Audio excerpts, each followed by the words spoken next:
Yo, what up, people? Smith Still Motherfucking R. Here today, of course, to give you guys, well, White Album Chew, Episode 2 motherfucking review. Because apparently, I don't really need to see the first season, to enjoy it. From what I've heard. And so, I'm gonna give it a try. And I got the basic just what happened in this episode. There was some stuff, like, I didn't really get, but I got the gist of it. Basically, our main character, Haruki, asks Ogaso Setsuna, fuck it, to join his band. And she says that she basically needs to think about it. And then later on in class, she's, called him out under the stairs, and all his friends are watching, they're listening in. And basically she says, no, I'm sorry, I can't do it. And I'm just thinking, when he walks back up the stairs, yo, all his friends are just like, yo, let's go to karaoke. It's okay, bro. I'm like, yo. Because it's one of those misunderstandings that, it's like, yo, they don't know the whole story, so they think this nigga just got heartbroken.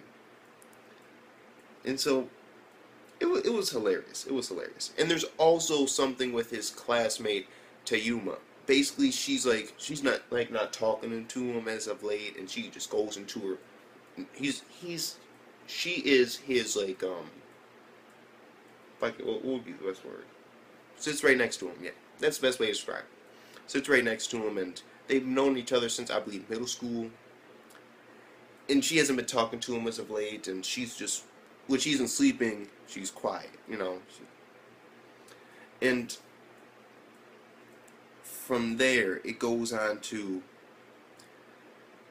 this whole thing where it turns out that, believe it or not, Ogaso, the idol of this school, is actually working a part-time job. And he realizes it, and he's telling her about it, and he's a good guy, and he ain't gonna try and take advantage of that.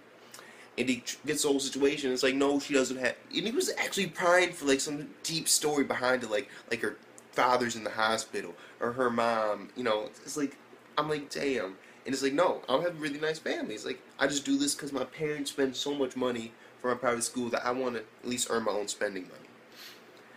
And then they're connected more, and then she's like, meet me again in an hour. And then she gets off work, and she's like, oh my god, it's late. She changes, there's some fan service, and she's looking good, so we can assume that maybe she sort of I don't know. She might sort of like him. We'll see. And so they go out, apparently, to karaoke, and she's singing. And while she's singing, it's the funniest shit ever, because we hear, the words in the background. We don't hear anybody singing. Until, the end, when she's like, thank you. And I'm like, what the fuck's going on?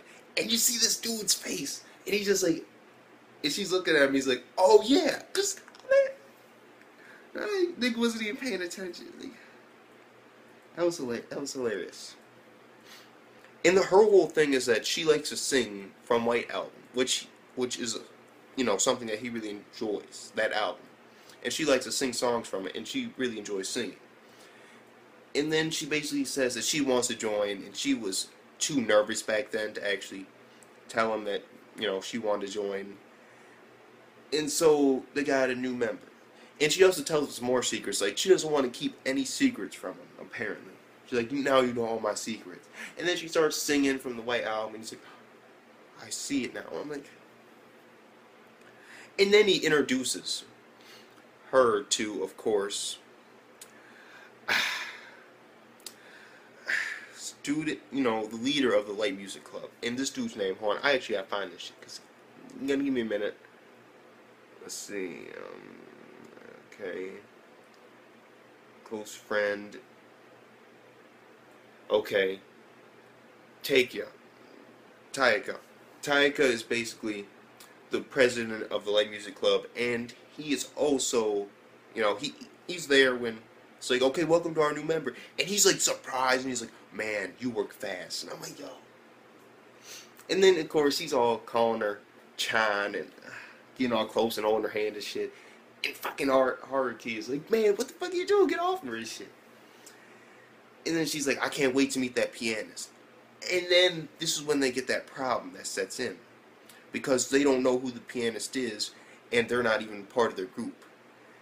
And so they feel like that, she's gonna leave. I mean, they don't have the pianist. They just have two guitars and now a singer, and an ex-singer, that bitch from episode 1. And so they're kind of like, oh fuck, what we can do? She's gonna leave us. And they're sitting in the classroom and they're talking about it. And in comes this dude. I can't remember his name, but basically they're all like talking about because of course Haruki, he went to go meet with all of the music people, and they're like all arrogant assholes. And he's just coming back. Oh my god, these people, these motherfuckers are so arrogant. All the insults. Oh my god.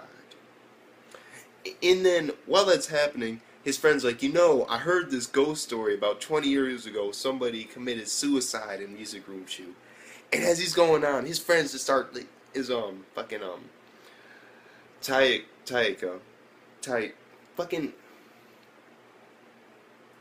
Taika, or you know what the fuck I'm talking about. Basically, this dude is like talking over him at the same time, like, well then maybe we should just camp out and wait for her to show up. The entire time this dude's telling the story, that's basically what he's saying. And then they just like, yeah, let's go do it. It was one of those funniest scenes where like dudes talking, and then they're just like having their own conversation, their own little world, and then they just leave him. And he's like, man, is that what you do to friends, not listen? And I'm like, damn.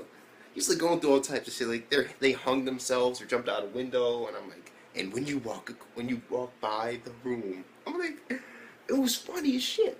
I was enjoying it. And then basically they're camping out the room for 3 days and nothing happens. And then he has to go back, of course, to go get something. I can't remember exactly what it was. But when he went back to go get something, he ran, of course, into Tayuma. And when I saw he ran into Tayuma, I started again like, hold on. I think this is going somewhere. We'll have to see, though. And basically he's like, why are you ignoring me? I'm sorry, we need to clear the air. Tell me what's going on. And she just basically ignores him and walks away. And then as they're walking out, it's him and his boy, Haruki and his boy. And they're walking out, and he's talking, and all of a sudden we start hearing this small little sound in the background of piano. And he's like, hold on, be quiet, be quiet. He's like, what do you mean? Shh. And you just hear this piano start playing. And they just blitz off, and they're these like karate dudes, and they're walking around the corner as these dudes are blitzing off, so he chases after them. And so they're in front of the music room too, and the door's locked, so they can't get in. And out come these karate dudes, and they're basically like, we need to talk to you really fast about the whole festival, in our position, or our job, or we want to become part of the festival. I'm not exactly sure which one it was, but either way, they go to music room 1.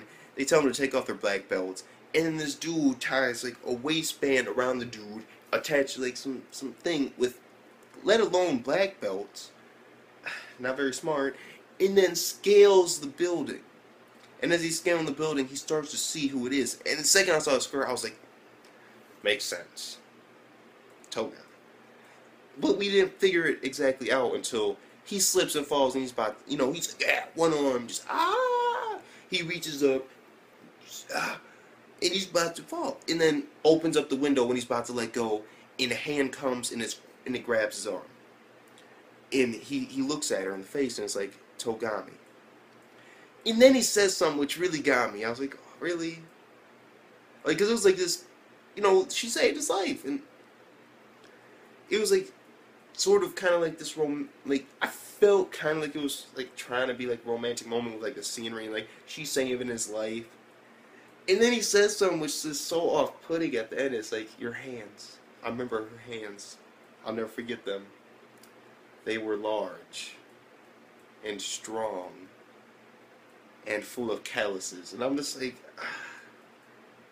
really? Like, that's really descriptive, bro. Like, I get he's a musician. I mean, that just didn't, it was just a weird-ass scene for me. I was like, that's how musicians are and shit. She's a hard worker, but still, I mean, it's like, I thought he was gonna say, like, oh my god, her hands are so soft and delicate, yet working, and like, man, I don't know. But instead, he's like, no, she has some butchy ass hands that are like all wrinkly and full of calluses, and I'm like, fuck. And that was the basic end of the episode. And so now, from what I see, he's just gonna have to make up with Toyuma and somehow convince her to join the piano, become their pianist, and then they'll have their group formed. And from there, who knows what could happen. And I believe that this is a romance. And so we'll see where that goes. We'll see. Yeah. And in my meantime, I'm going to be watching this shit. Catching up. Maybe. We'll see. But overall, I had to give this episode right here.